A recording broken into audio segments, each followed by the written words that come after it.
Thank you, Honourable Speaker. I thank the Honourable Member for the question.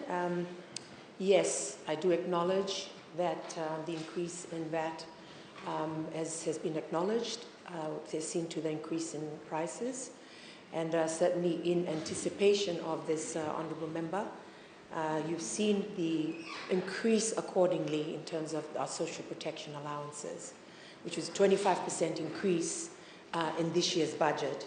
So the government, through the ministry, especially for single mums who are sole breadwinners, we've seen an increase in their allowances in terms of the family assistance scheme, which used to be called the poverty benefit scheme, as well as child protection allowance. So any children they have, they can claim also the child protection allowance, which has seen an increase from $177 to $196. There's also, of course, you know, the food voucher, which was only limited to Max Value Supermarket, now has been turned to cash, so that they have the liberty and the freedom to shop wherever they want, if it's a cheaper supermarket, or to buy fresh produce outside of the supermarket. Before, they were limited only to the prices that Max Value was imposing. Now, further to our social protection assistance, we've been working with our development partners in terms of, and our line ministries, to create opportunities for our single mothers as well as our young people who we can train and put to work. And one such initiative, Honourable Speaker, is our partnership with the Australian Department of Foreign Affairs and Trade, or DFAT, and APTC. And they're piloting this program, which actually began yesterday, 12th September. So we have 10 participants. We've been given full scholarships to undertake an entry-level engineering certificate level 2. So no experience required. And it runs for 10 weeks until the 1st of December, where they will be employment ready and placed in employment. From the 10 participants who were identified, they were identified from the Heart Community and other organizations like Homes of Hope. Of the 10 participants, 2 are single moms. And there are 2 from the women from the Nasinu Women's Rugby Club. The names are put up. 1 participant is from the Velomani Boys Home in Bar. And I wish to thank the Australian government and APTC for this initiative. While it's a small number, we hope to increase this engagement through APTC and other colleges, where we are seeking the support of the Australian government, other development partners, to provide these scholarships for our people. Honourable Speaker, another initiative is by TVET Pacifica. The ad has gone out at the Fiji National University, which has started free courses for our street dwellers, our street kids, and our people, including single moms, in informal and squatter settlements. And this training program is in domestic electrical installation, basic screen printing, basic cookery, small engine repairs, and household and sanitary plumbing. I wish to thank the Honourable Minister for Education and through FNU for partnering with our ministry to provide these scholarships to deal with our unemployed men and women and youth living in our settlements and on the streets, to have a pathway to move our people from poverty to productivity. Honourable Speaker, while our labour mobility programs are taking a majority of men,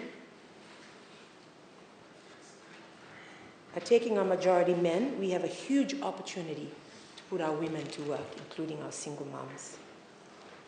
So working with our development partners, Australia and New Zealand, to help us to mitigate the loss of labour we are experiencing. And I think we as a government and we as this House should demand more from our development partners to come to the table to train our people and incent them to stay and not to move overseas. Now, Honourable Speaker, I also am in negotiation with the Minister for Housing in terms of our single moms and single parents who live in public rental board. I have approached the ministry, and hopefully they are reviewing to see what they can do for our single parents and single moms, especially for the huge debts that have been incurred during COVID in terms of rentals, because they had lost jobs during that time. So this is something I thank the Minister for Housing for considering this proposal in terms of looking at a way to either reduce or forgive that debt of what was owed from COVID period because of the loss of jobs. And I'm talking about single parents because there are quite a number of fathers who live in public rental board with a number of children who are on social welfare that are struggling to pay that debt from during the COVID period. But the rentals kept accumulating at PRB. So we hope that we can finalize that soon enough. Like I mentioned, Honourable Speaker, in mitigating the loss of labour that we're experiencing, we do want to put our women to work. We want to encourage our employers to have childcare in their places of employment to support our women. Because one of the main reasons of absenteeism and other issues that our women face, especially our single moms, is the need for childcare. And they are struggling to have this kind of care in their own homes or support from the communities.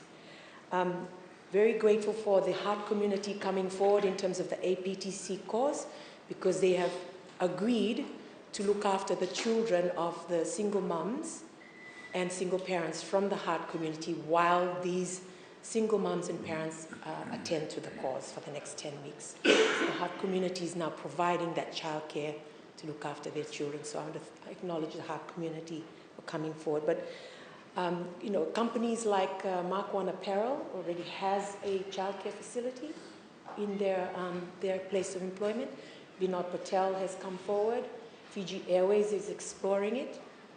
I know I've been speaking with Honourable Manuel Kamkamiva and Minister for Trade in terms of these BPOs that are coming into the country that will employ, you know, thousands of people to see to it that there are childcare facilities for our mums or for our parents to be able to place their children in there. I know there is a question coming later about early childhood care centres, but working in conjunction with our ministries also includes our Ministry for Agriculture, our Ministry for Fisheries, so that we can see to our rural women to have some form of employment. It is on us to come up with project proposals to put our women to work, and they do want to work. They do want to work. So while the government is assisting to provide welfare payments, it is the vision and mission of the coalition government that we need to move our able-bodied men and women. And we are about to complete our database in terms of our able-bodied men and women who are on family assistance scheme, including our single moms, to put them to work. You know, I wish to just quickly address this issue about the eBay shop, Honourable Speaker. You know that many are defending it, many are opposing it.